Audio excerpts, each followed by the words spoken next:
I'm 28 years old. I've been an animal lover ever since I was a child, which led to me pursuing a career path that had to do with animals.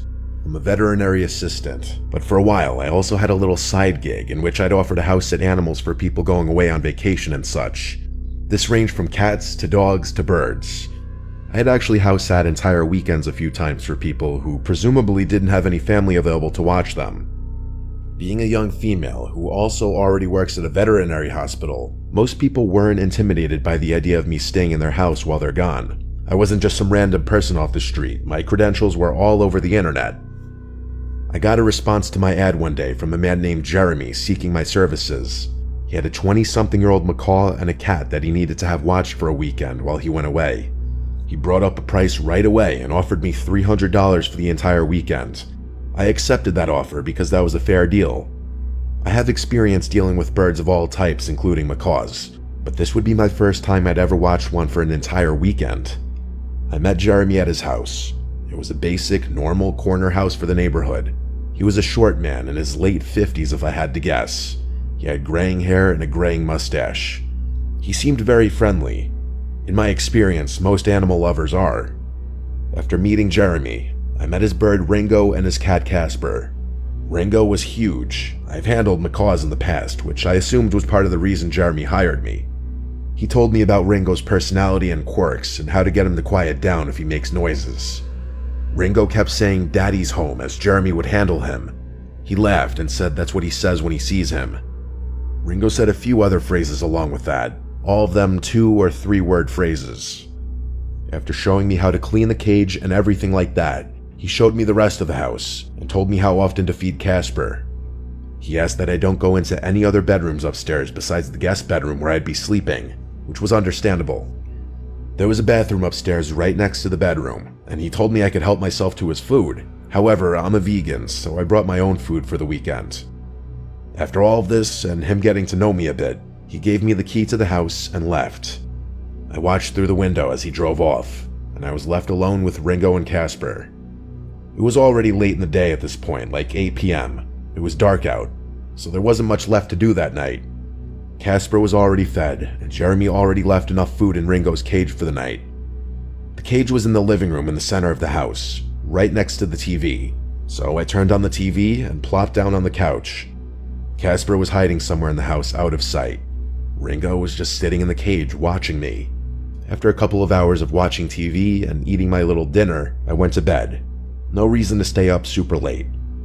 I slept with the bedroom door open, and I woke up in the middle of the night to a sound. The best way I could describe it was 2 loud cracking sounds. I sat up and listened for a second. Nothing, so I laid back down and went back to sleep.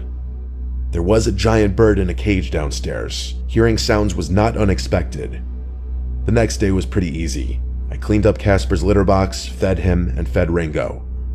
I let Ringo out to play for a couple of hours. He perched on the back of the couch behind me as I watched TV. Jeremy told me that Casper and Ringo typically ignore each other, so I wouldn't have to worry about one attacking the other. Fast forward a few hours, and I left the house to go explore the area a little bit. I went for a walk in the park and FaceTimed a couple of my friends. I did a little driving around too and picked up some food for dinner that night before returning to the house. It was around 7 o'clock when I returned. I interacted with the pets for a couple of hours as I ate my dinner and watched TV. Jeremy was supposed to be returning home late tomorrow. I called it a night early again. I went to sleep with the door open again. However, once again, I woke up to a sound. This time, I believe it was the sound of the bedroom door closing.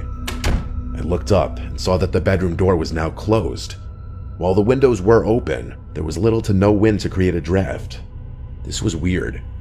I also could hear sounds from downstairs.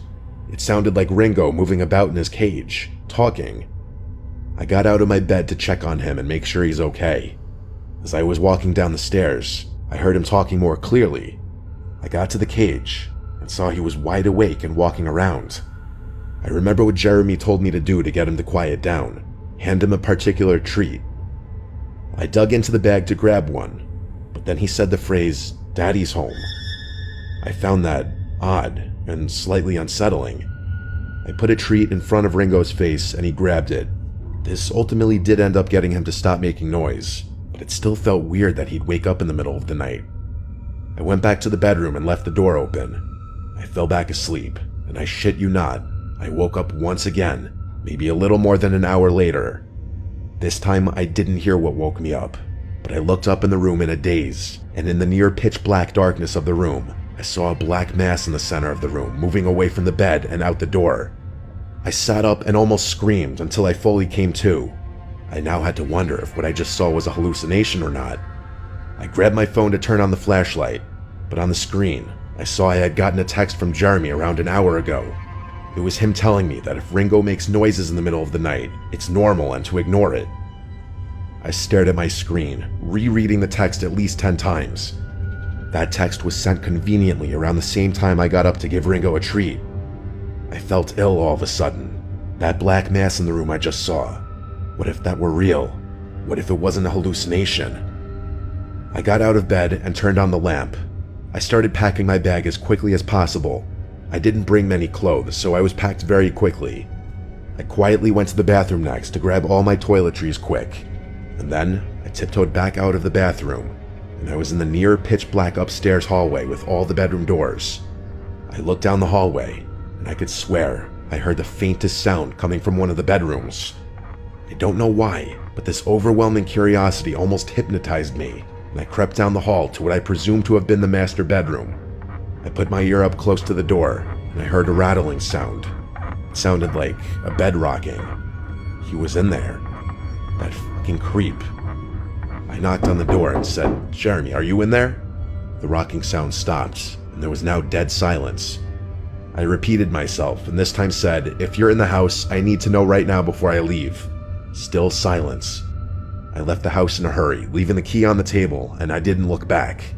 On my drive home, I sent him a long voice text saying I'm considering reporting this to the authorities as some sort of stalker or breach of privacy situation, and that I was extremely disturbed that he was in the house. He immediately tried calling me 3 times, but I was honestly too scared to pick up. He then sent me a text apologizing and stating that his brother unexpectedly came home that night. I knew it was complete horseshit. I demanded he just pay me and I won't pursue this any further. He sent me a payment via Zelle, and that was that. I hate to even mention this part, but the next day, I realized I was missing a certain article of clothing from my bag that I know for a fact was grabbed out of my bag by him. I have largely chosen to block this memory out. This will be the first and last time I ever write a detailed recounting of this experience.